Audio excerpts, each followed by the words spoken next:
আমরা আজকে অপরাহ্নে আমাদের মন্ত্রণালয়ে যে সমস্ত জেলায় তাপমাত্রা একটা নির্দিষ্ট সীমার ঊর্ধ্বে যাওয়ার সম্ভাবনা আছে সে সমস্ত জেলা চিহ্নিত করেছি এবং সেগুলোতে শিক্ষা প্রতিষ্ঠান বন্ধ রাখার জন্য প্রায় আমরা 14টি জেলার মতো সেটা নির্ধারণ করেছিলাম এবং বেশ কয়েকটি জেলাতে এখন তাপমাত্রা প্রায় 28 বা 30 ডিগ্রি সেলসিয়াসের নিচে নেমেছে, কারণ অনেক জায়গায় তো বৃষ্টি হচ্ছে।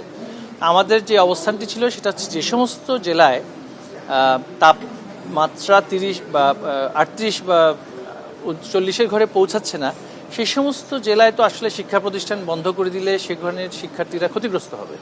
আর যে সমস্ত জেলায় তাপমাত্রা অনেক বেশি সেখানে বন্ধ থাকতে পারে। তো এই বিষয়টা নিয়ে আমরা ইতিমধ্যে একটা সিদ্ধান্ত দিয়েছি।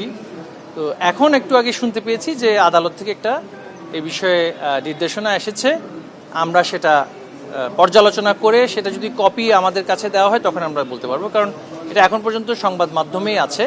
কোনো লিখিত নির্দেশনা পেলে আমরা সেই বিষয়ে সিদ্ধান্ত নিব যথাসময়ে। তবে আমাদের অবস্থান হচ্ছে যেখানে বৃষ্টি হচ্ছে, যেই জেলায় তাপমাত্রা কম, সেখানে তো শিক্ষা প্রতিষ্ঠান বন্ধ করে দেওয়ার কোনো যুক্তি নেই।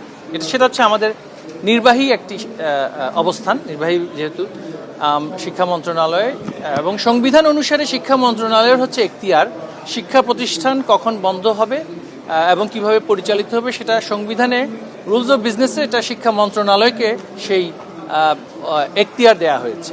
সেক্ষেত্রে আমাদের উচ্চ আদালত তাদের সেখানে একটা সুমোটো কিছু কিছু বিষয়ে অনেক সময় নির্দেশনা দেওয়া, আদেশ দেওয়ার সেটা এখতিয়ার আছে, সেটা সংবিধান স্বীকৃত।